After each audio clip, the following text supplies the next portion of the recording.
Just want to remind everybody that we're all here to have a good time, enjoy ourselves, listen carefully to the music, listen carefully to the speakers, and hopefully we can leave here today with a renewed sense of commitment to working on the problems that are being discussed here and the problems that are not being discussed here. I noticed that there's nobody on the schedule that's particularly going to be speaking about the Greensboro Justice Fund, but most of you know or should know that just a few days ago, the Klansmen, the Nazis, who were on trial under a 120-year-old federal statute, civil rights statute, were acquitted by an all-white jury. And so things are not changing. The Klan and Nazis still getting away with killing folk because they're in the streets talking about issues that are important to all of us, free speech issues. I'm glad we're all here today listening to free speech, practicing free speech. Hope we don't get shot. Back in 1978 had a candlelight vigil. Service Commission says no. I suppose it's appropriate for the ACLU to be represented at the Human Rights Festival, since you are a great protector of constitutional rights, at least. Well, I think this is the place for us to be, and we're here today trying to let the women of Georgia know that they have some particular rights, and we've put together this booklet by the Women's Rights Project out of a number of questions were brought into the ACLU. We're also trying to start a student chapter on campus, particularly this coming fall, and so I'm trying to get some students interested, and I'm getting a very good response from that. I really love it, except for the music. Very loud, very loud.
named Caldwell. Okay. His son goes to, and he called up George Darty and threatened him. Think Sound of Music. Perhaps you've gotten tired of your wages being low, resentful of the U.S. Army everywhere you go. Before you make a stink, I think there's one thing you should know. Bonzo's got a finger on the button. We pay our butchers handsomely to keep the status quo, while we sit back to watch our profits grow and count the dough.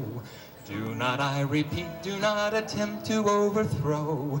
Bonzo's got a finger on the button, and when he sees a falling domino, it's charge and whoopee-tie-yo! How do you solve a problem like Korea? How do you solve a problem like Iran? Many a thing we learned from old Medea, like use a big stick and give him a kick in the can. Who remembers Nixon's madman theory, which he used to threaten Vietnam? I wanted the gooks to think that they were upon the brink of sailing off to Never, Never Land. Oh, how do you solve a problem like Korea?